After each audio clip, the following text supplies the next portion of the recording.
Assalamualaikum warahmatullahi wabarakatuh. Subhanallah walhamdulillah wala ilaha illallah wallahu akbar. Allahumma sholli ala Muhammad wa ala ali Muhammad. Dipancarluaskan langsung dari Jalan Jenderal Sudirman nomor 1 Kompleks Masjid Darussalam, Sangatta, Kutai Timur, Suada 91,1 FM Radio Informasi dan Inspirasi Keluarga. Alhamdulillah sahabat Suada semuanya, kembali bersama Bang Darda di sore hari ini. Baik, kita awali jumpa kita dengan mengucapkan basmalah. Bismillahirrahmanirrahim. Apa kabarnya sahabatku semua? Semoga sehat ya, selalu berbahagia dan dalam lindungan Allah Subhanahu wa taala. Amin ya rabbal alamin. Ya sahabat Suada, sore hari ini Bang Darda akan mereaction kembali Ustadz kita.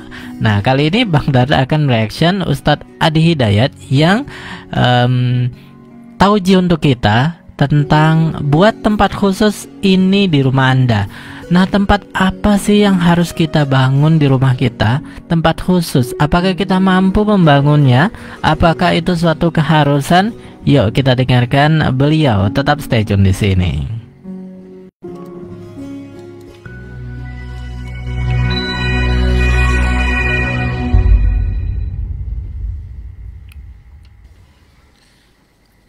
Kalau ibu dititipkan Allah harta, kemudian digunakan untuk merenov atau membeli atau menata rumah, saran saya kalau ibu bisa lakukan, coba khususkan satu tempat untuk mihrab.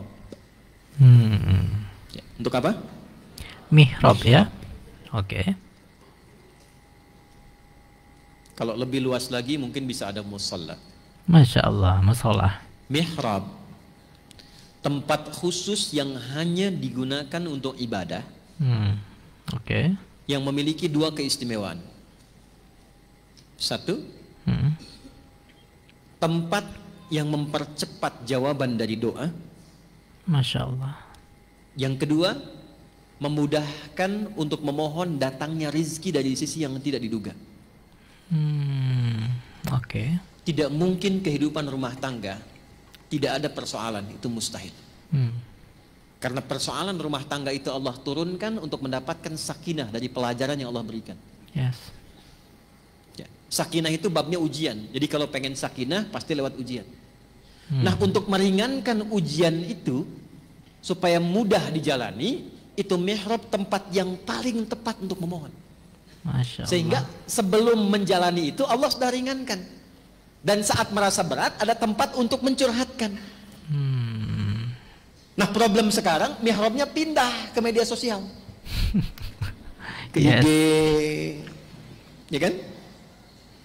Engkau tidak seperti yang aku duga, bikin status. Sudah menduga tuh. Nggak nyangka perlakuanmu seperti itu kepada aku, nyangka. Tuh. Terus yang paling nyebelin tuh nungguin komen. Nunggu like juga. Semoga Allah tenangkan hatiku, tolong aminkan ya. Oke. Paling sebel tuh kalau melihatnya begitu itu. Benar-benar ya. Ucuk kunaon.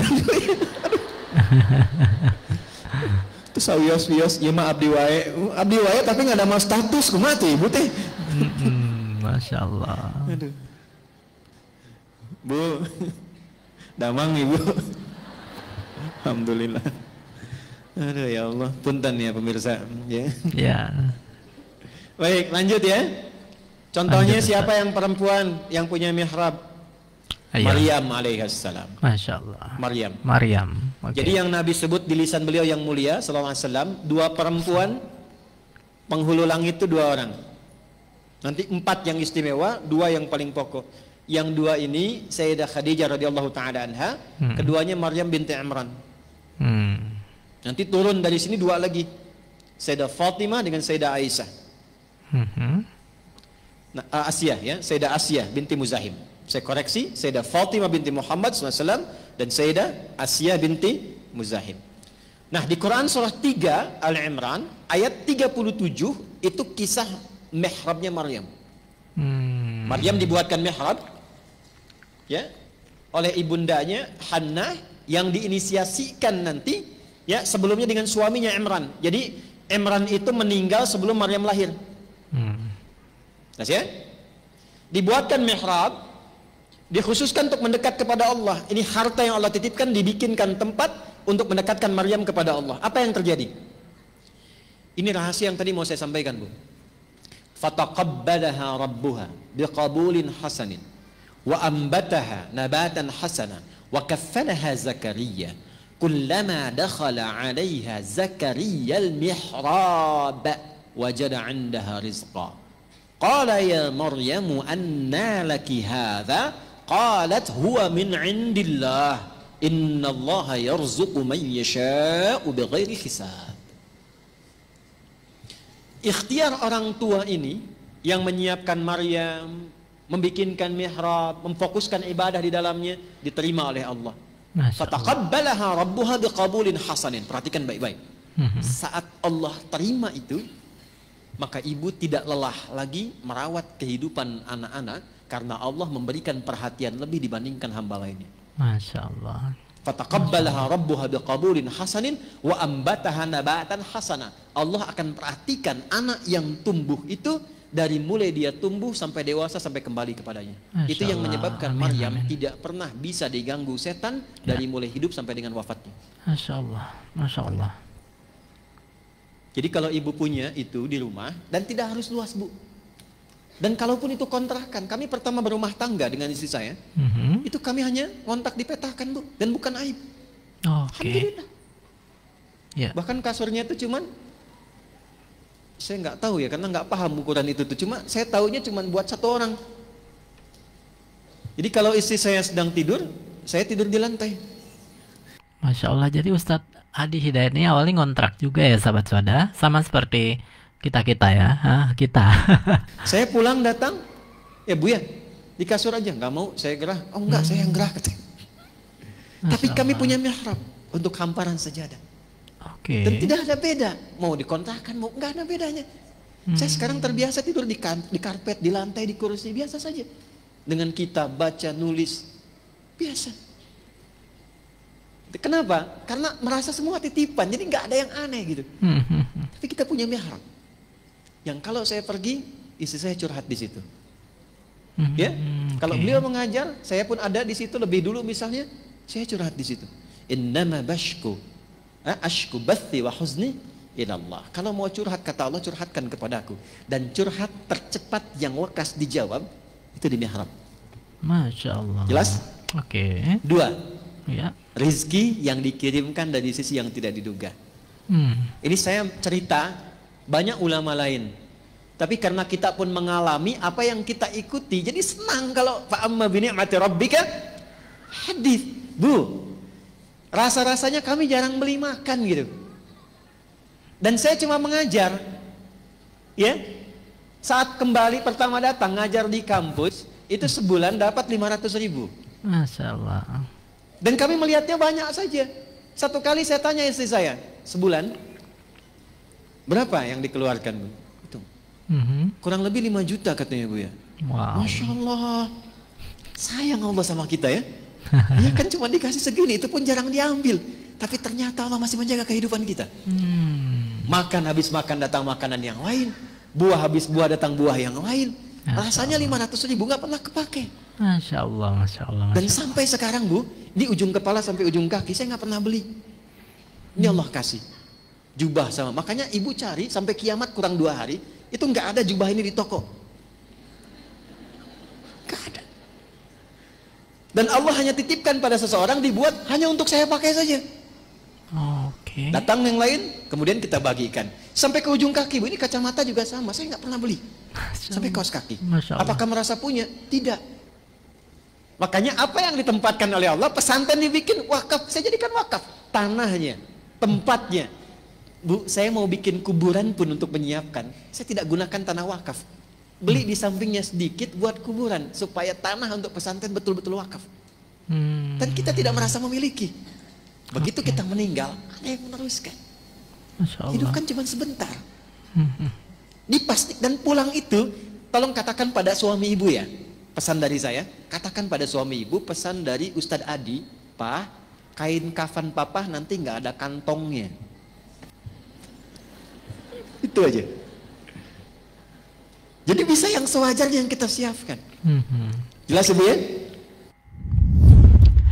Iya, masalah sahabat Swada, tadi sudah kita dengarkan ceramah Ustadz Adi Hidayat tentang buat tempat khusus di rumah kita, yaitu mihrab. Ya, mihrab itu tempat kita sholat di sana, ya, sholat sunnah, sholat wajib juga, biasanya untuk yang ibu-ibu ya. Dan juga di sana kita menumpahkan keluh kesah kita.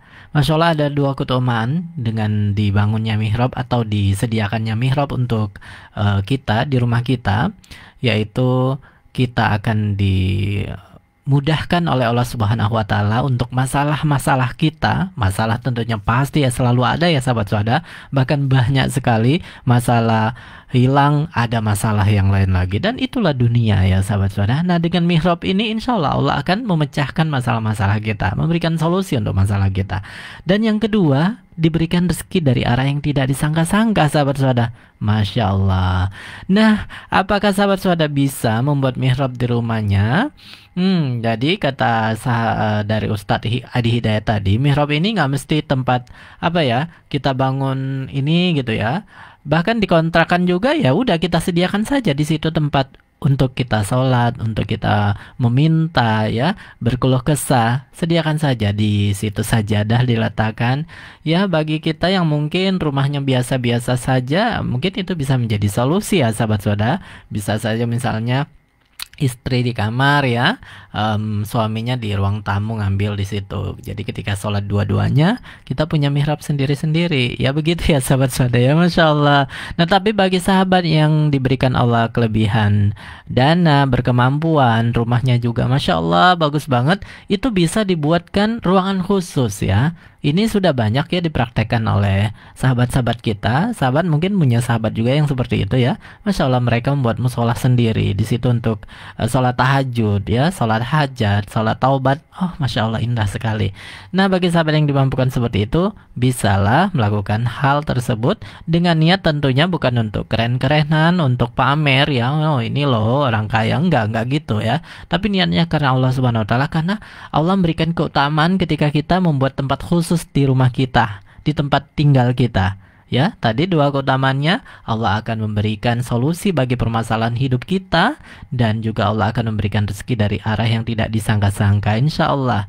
Nah, dengan hal tersebut sahabat suhada, insya Allah tadi ketakutan-ketakutan ya, kejadian-kejadian yang lumrah saat ini seperti curhat di media sosial itu bisa berkurang ya, bahkan tidak ada sama sekali karena kita punya Allah Subhanahu wa taala. Baik sahabat suhada, semoga menginspirasi ya. Kita ucapkan terima kasih kepada Ustadz Adi Hidayat yang telah memberikan wejangannya, taujihnya untuk kita semua, dan juga kita ucapkan syukur kepada Allah Subhanahu wa taala karena Allah memudahkan kita menemukan taujih seperti ini. Wassalamualaikum warahmatullahi wabarakatuh.